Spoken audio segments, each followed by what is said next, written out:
por Jennifer Romero Montero, Daniela Gómez Padilla, Laura Manga Charris, Lorena Marcela Daza González y mi persona, María Isabel Gómez García.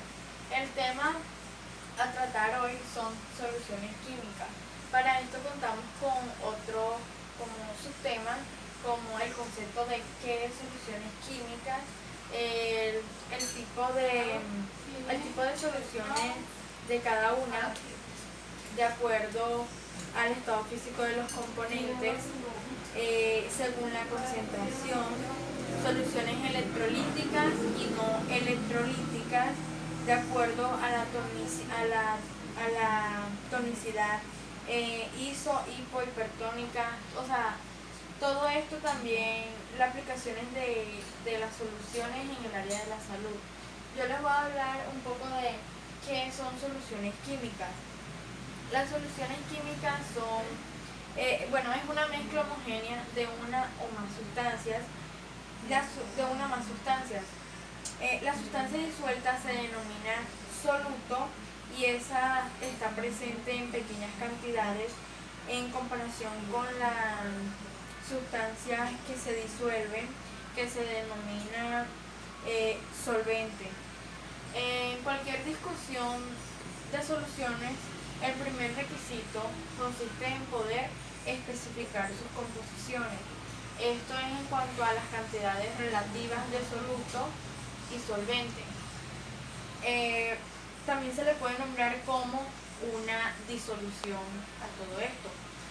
Aquí les anoté que solución es igual a soluto más solvente.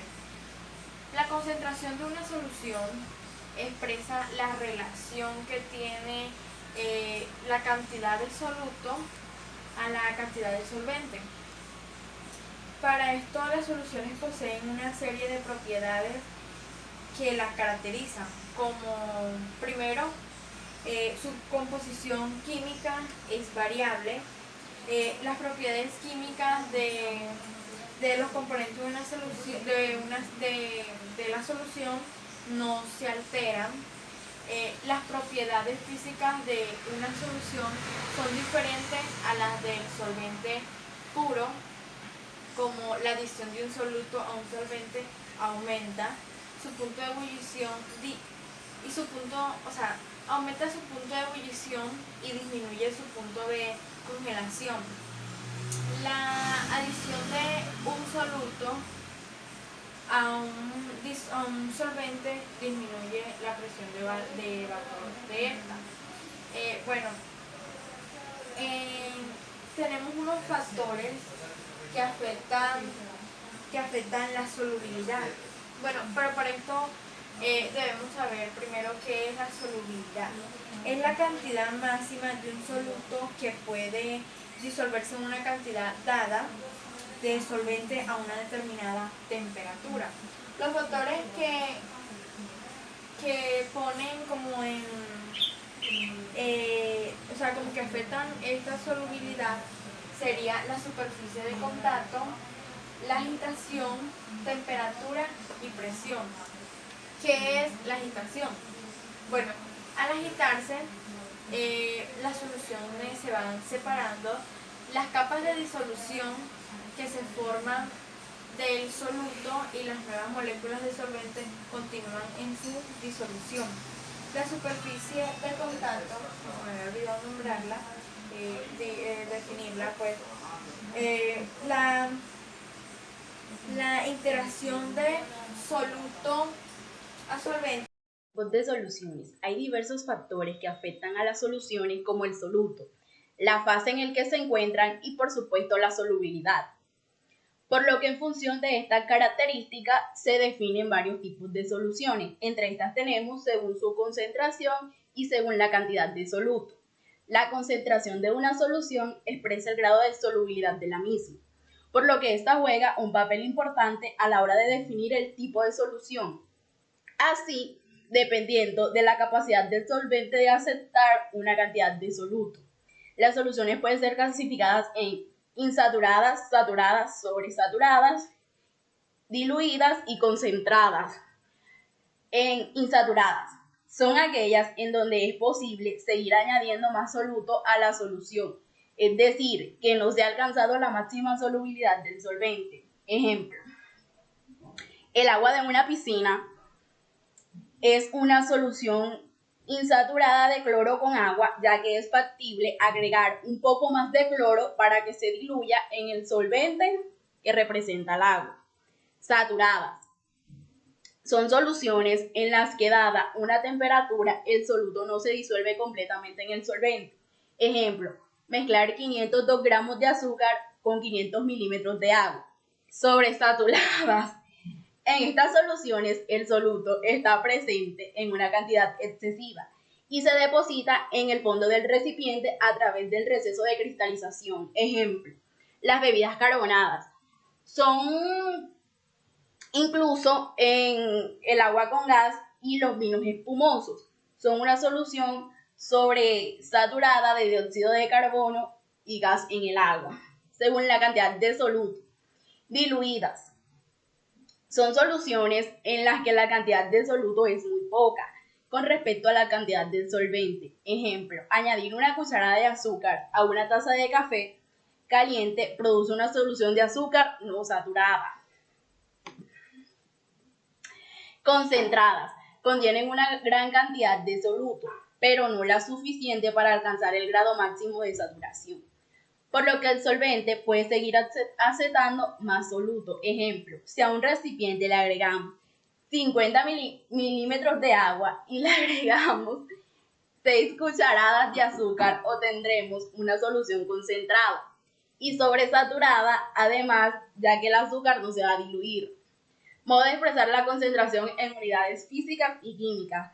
Cabe añadir que para representar concentraciones de unidades tenemos porcentaje masa-masa, porcentaje masa-volumen, porcentaje volumen a volumen, molaridad, molalidad, normalidad y fracción.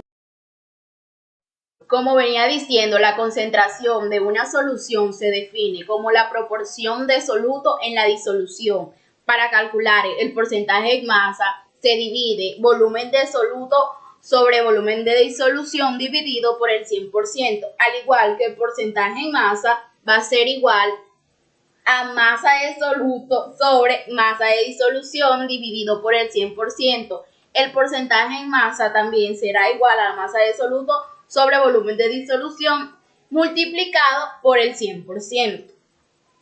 En cuanto a la molaridad, tenemos que se representa con la letra M, y esto quiere decir que es moles de solutos disueltos en un litro de solución.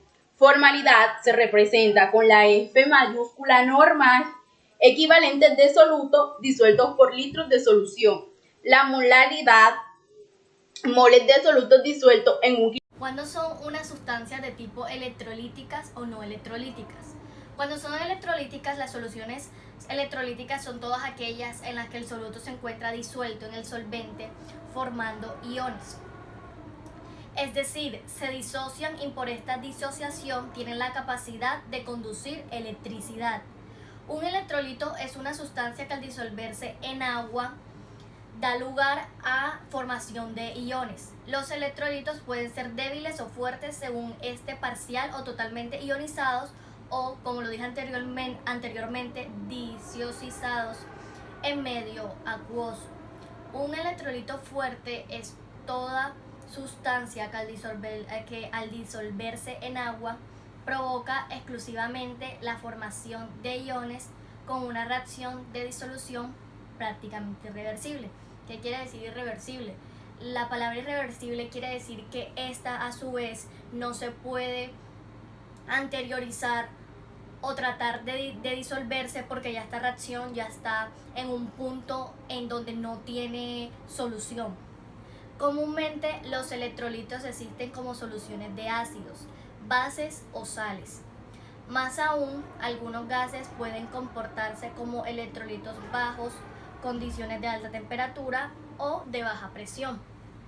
Las soluciones de electrolitos se forman normalmente cuando una sal se coloca en un solvente tal cual como lo es el agua y los componentes individuales se disocian debido a las interacciones entre las moléculas del solvente y del soluto, como lo dije anteriormente, que estas son los dos componentes principales que en estas sustancias, tanto electrolíticas como no electrolíticas, son primordiales, denominada salutación.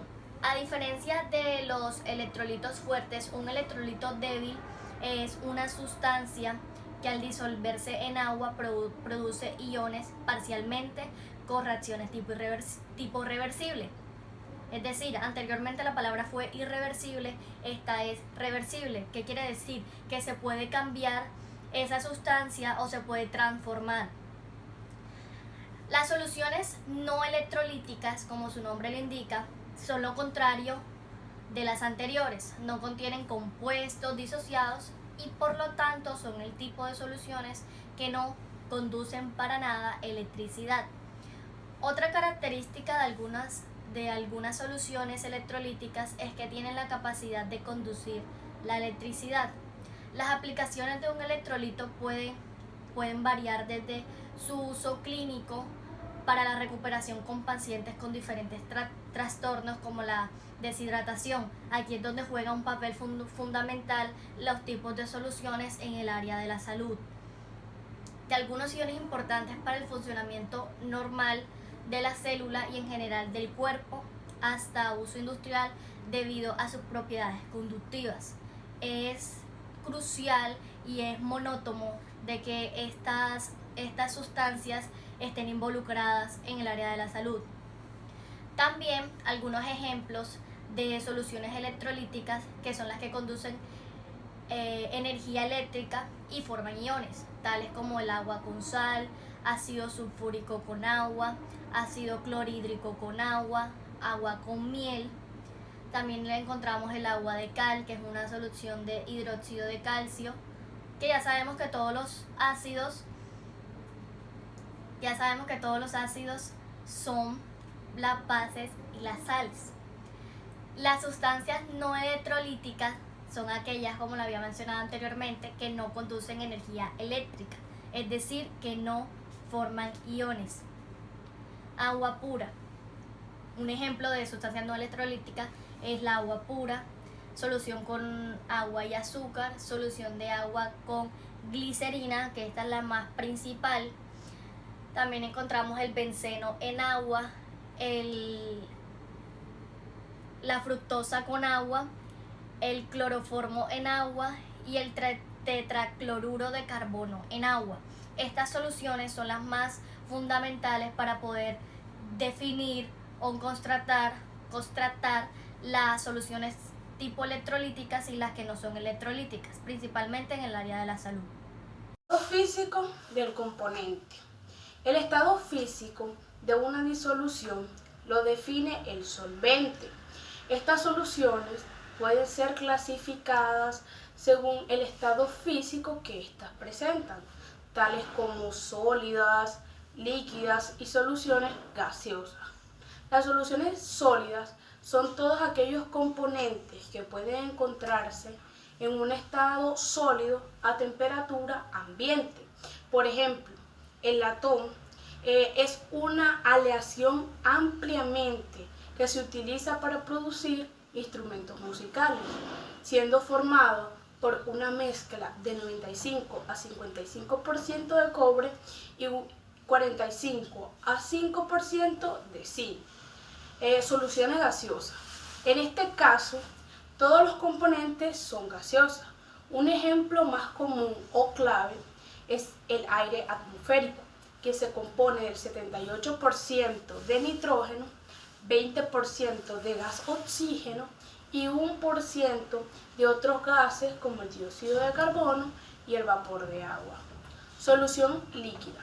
La solución líquida tiene por lo menos uno de sus componentes en estado líquido. Este componente generalmente vendría siendo el solvente. Soluciones formadas por gas y líquido. Muchas soluciones contienen gases disueltos en líquidos tales como refrigerantes o el agua con gas, que poseen un gas carbónico o dióxido de carbono disuelto en agua. Además, en el caso del agua, que está en los acuarios, es necesario que haya un gas oxigenado. ¿Por qué es necesario que se presente este gas oxigenado y disuelto? Para que los peces absorban todo este gas y puedan sobrevivir al medio. Soluciones formadas por líquidos. Todos los componentes son líquidos. Un ejemplo de esto vendría siendo el alcohol etílico, que lo encontramos o es vendido en farmacias, supermercados, y el combustible, que es este mismo alcohol pero disuelto en agua. Las soluciones formadas por sólidos y líquidos son soluciones que más que todo lo encontramos en laboratorios químicos, que son constituidas por sólidos disueltos y líquidos. La mayoría de veces tenemos el agua. Un ejemplo de esto vendría siendo el mar, pues porque el mar posee una variedad de sales, incluyendo el cloruro de sodio, que es la sal de cocina, la sal que todas conocemos, la sal común, disuelta en agua. En conclusión, podemos decir que el sólido sólido es una mezcla homogénea compuesta por dos o más sólidos. Un ejemplo de esto vendría siendo el bronce y el acero. El gas es una mezcla homogénea formado por dos o más gases, y un ejemplo de esto vendría siendo el aire y el nitrógeno. El gas líquido también es una mezcla homogénea formado por un gas y un líquido. Un ejemplo de esto es una bebida carbonatada.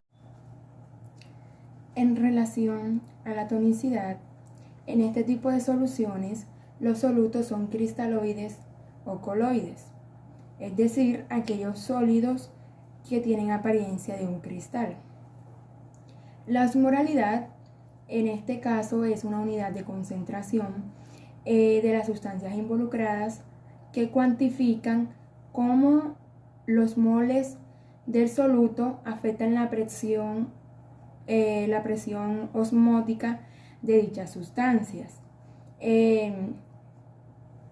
Obteniendo este factor, pues básicamente las soluciones son hipotónica, hipertónica e isotónica. Cuando hablamos de soluciones hipotónicas, hace referencia a aquellos solutos que se encuentran fuera de la membrana y que tienen una baja concentración, a diferencia de los que se encuentran dentro de la célula. Esto hace que las sustancias acuosas pasen la membrana y así aumenten su tamaño. ¿Cómo así? En este ejemplo notamos la célula y la membrana. Las bolitas azules hacen referencia a las moléculas de agua, mientras que las rojas hacen referencia a los solutos. Ahora bien, en lo que dije anteriormente de que en la solución hipotónica hay una baja concentración de solutos fuera de la membrana. Si lo podemos notar, observamos ello. Entonces, ¿qué sucede? Que la membrana, como ya lo sabemos, es aquella que permite el ingreso y salida de sustancias. En este caso, observamos que hay entrada y salida del agua. ¿Qué ocurre en esta solución? Debido a que hay menor concentración de solutos afuera, el agua puede ingresar y salir fácilmente. Pero si observamos detalladamente dentro de la célula, vemos que las moléculas de agua pueden ser interrumpidas o condensadas debido a que hay muchos solutos dentro. Entonces eso generaría mucha condensación de agua allá adentro. ¿Qué pasaría en un cierto periodo? Que la célula llegaría a explotar debido a ello, a que las moléculas de agua pueden ingresar, pero habría mucha dificultad en ciertas moléculas de agua, ya que no pueden salir debido a muchos solutos que se encuentran ahí. Entonces se dice que hay un flujo neto de agua en la entrada a la célula. Cuando hablamos de soluciones hipertónicas, a diferencia del caso anterior, decimos que los solutos tienen una mayor concentración fuera de la membrana. Aquí está el ejemplo. Podemos ver que la membrana tiene dentro de ella simplemente hay pocos solutos y fuera de ella hay muchos solutos, es decir, que tiene mucha concentración fuera de ella. ¿Esto qué hace? A diferencia de aquel que los solutos no dejaban de que el agua saliera, en este caso los solutos van a permitir que el agua salga, las moléculas del agua salgan. Entonces aquí hay un flujo neto de salida de agua, ya que hay mucha cantidad fuera de la membrana de solutos, entonces esto no van a permitir de que salga, de que entre el agua. Entonces ya vemos que hay mucha salida de agua. Entonces en un periodo más adelante la célula va a arrugarse y entonces ahí vemos cómo es la solución hipertónica. Ahora bien, la solución isotónica hace referencia a que tanto fuera y por dentro de la célula hay una misma concentración, tanto de solutos como de moléculas de agua, como lo podemos observar. Entonces, podemos ver de que no va a haber ninguna diferencia de presión debido a ello. Ahora, recordemos que las soluciones isotónicas son aquellas que tienen la misma concentración tanto dentro y fuera de la membrana igual. Las soluciones hipertónicas son aquellas que tienen mayor concentración fuera de la membrana. Y las soluciones hipotónicas son aquellas que tienen una menor concentración fuera de la membrana.